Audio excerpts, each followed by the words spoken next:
नमस्कार, मी परमदास जाधव. आज पापमोचणी एकादशी. तर ही पापमोचणी एकादशी का साजरी करतात?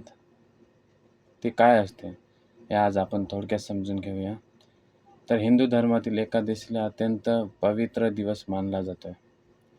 प्रत्येक महिन्यात 2 एकादशी येतात, पण काही एकादशी विशेष महत्त्वाच्या असतात.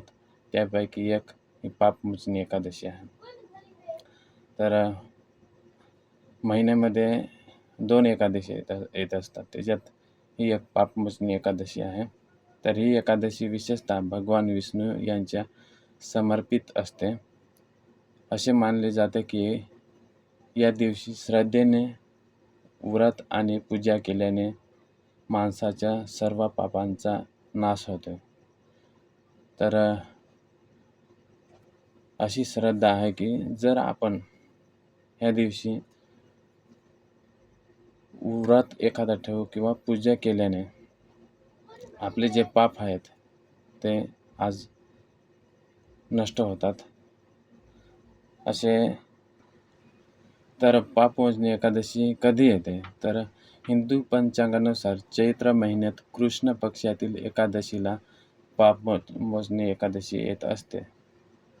एकादशी म्हणतात. तर ही हिंदू पंचांगानुसार चैत्र महिन्यात कृष्ण पक्षातील एकादशीला ही पापमोचणी असते. तर ही एकादशी वर्षातून महत्त्वाच्या एकादशीपैकी एक मानली जाते. तर वर्षात जेवढ्या एकादशी होत असतात, एकादशीचे सण होतात, त्याच्यातली पहिला एक सण महत्त्वाचा मानला जातो. तर अनेक भक्त या दिवशी उपास आणि भगवान विष्णूची पूजा करतात. तर हे या दिवशी एकादशीला उपास आणि भगवान विष्णूची पूजा करतात. तर पापमोचणी एकादशी हा धार्मिक ग्रंथानुसार आयुष्यातील पापाचा नाश होतो असे याला म्हणतात. तर मन शुद्ध होते. आज आपण पूजा वगैरे केली तर मन शुद्ध होते. घरातील सुख समृद्धी येते आणि जीवनात सकारात्मक ऊर्जा निर्माण होते. जर आपण आज पापमोचणी एकादशीला असे मानले जाते की मनुष्य श्रद्धेने या दिवशी उपास करतो, त्याला भगवान विष्णूची विशेष कृपा मिळते. तर या दिवशी पूजा केल्याने असे म्हणतात, श्रद्धा आहे माणसाची की तुम्ही पापमोचणी एकादशीला तुम्ही पूजा करा. या दिवशी भगवान विष्णूच्या तुम्हाला विशेष अशी कृपा मिळेल असे म्हणतात. तर पुरातनामध्ये सांगितले आहे की पापमोचणी एकादशी एका मेघावी नावाने एक ऋषी घनदाट जंगलात कठोर तप करत होता. तर त्याचे तप खूप शक्तिशाली होते. तर देवांना वाटले की त्याच्या या तपामुळे स्वर्गात बदल होऊ शकतो आणि त्यामुळे मधुघोषा नावाची एक अस्तरा ऋषीचे तप मोडण्यासाठी पाठवली. तर तो ऋषी होता, त्यासाठी एक अशी त्याचे तप मोडायला पाहिजे. तो तप करू शकणार नाही. का करू शकणार नाही? तर त्याने जर तप पूर्ण केला तर देवांच्या स्वर्गात काही मोठे बदल होऊ शकतात आणि म्हणून मधुघोष असे नावाची एक ऋषीचे तप मोडण्यासाठी एक अस्तरा होती, ती गेली. तर मधुघोषा अत्यंत सुंदर होती. तिचे रूप सुंदर होते. तिने आपल्या गाण्याने आणि सौंदर्याने ऋषी मेघावी याचे मन विचलित केले. हळूहळू ऋषीचे तप भंग झाले. जेव्हा ती बाई तिथे गेली, ते कारण सुंदर असल्या कारणाने आणि ते चांगलेसे गाणे म्हणत ती जायची आणि त्याच्यामुळे त्या ऋषीचे तो तप होता, तो भंग झाला आणि ते अनेक वर्ष तिच्यासोबत राहिले. पण नंतर जेव्हा त्यांना आपल्या चुकीची जाणीव झाली, तेव्हा त्याला खूप राग वाटला आणि त्याने मेघघोषाला शाप दिला. ती बाई होती, तिला त्या ऋषीने शाप दिला की तिने क्षमा मागितली नाही. तेव्हा ऋषीने तिला सांगितले, तू पापमोचनी दिवशीचे व्रत केल्याने तुला या शापातून मुक्ती मिळेल. जर या पापातून मुक्ती मिळवायची असेल, तर तुला पापमोचनी एकादशीच्या दिवशी व्रत धरावं लागेल आणि नंतरच तुझा जो शाप आहे तो मुक्त होईल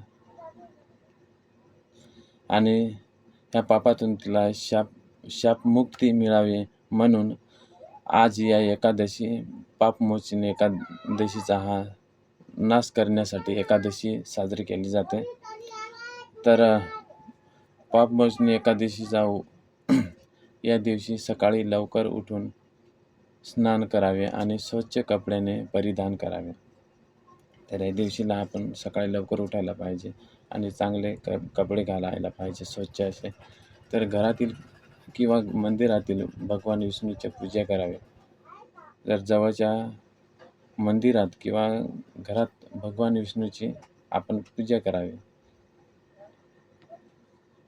तर या दिवशी दिवसभर उपवास करावा. विष्णू मंत्राचा जप करावा. गरीब आणि गरजू लोकांना दान करावे. शक्य असल्यास रात्रभर जागरण करून भजन कीर्तन करावे. या दिवशी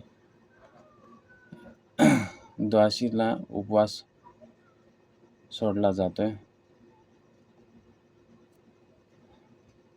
धार्मिक मान्यतेनुसार एकादशीला व्रत केल्याने पापाचा नाश होतोय, मन आणि शांत शुद्ध होते, तर आयुष्यातील अडचण कमी होतात आणि घरात खूप सुख-समृद्धी वाढते.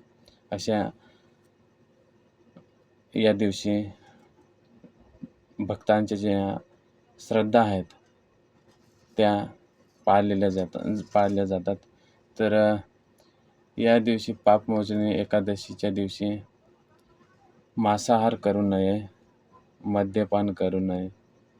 जर तुम्हाला वाईट विचार आणि वाईट बोलणे टाळायचे असेल, तर या दिवशी शक्य असल्यास साधे अन्न घ्यावे. कारण आपण कधी पण साधे अन्न घेत नाही, तर आपण वर्षातून एक दिवशी म्हणजे आपण साधे अन्न घ्यायला पाहिजे आणि सगळ्यासोबत चांगले राहायला पाहिजे. तर पापमोचनी एकादशीला आपण एक महत्त्वाचा संदेश देऊ. जीवनात माणसाकडून चुका होऊ शकतात, पण जर आपण मनापासून पश्चाताप केला तर आणि चांगले कर्म केले तर ह्या चुका सुधारता येतात. जर जीवनात काही पण चांगले करायचे आपण निर्णय केला, तर अगोदर ज्या आपल्या वाईट गोष्टी झालेल्या असतील त्याच्या आपोआपच त्या चुका ह्या सुधारल्या जातात.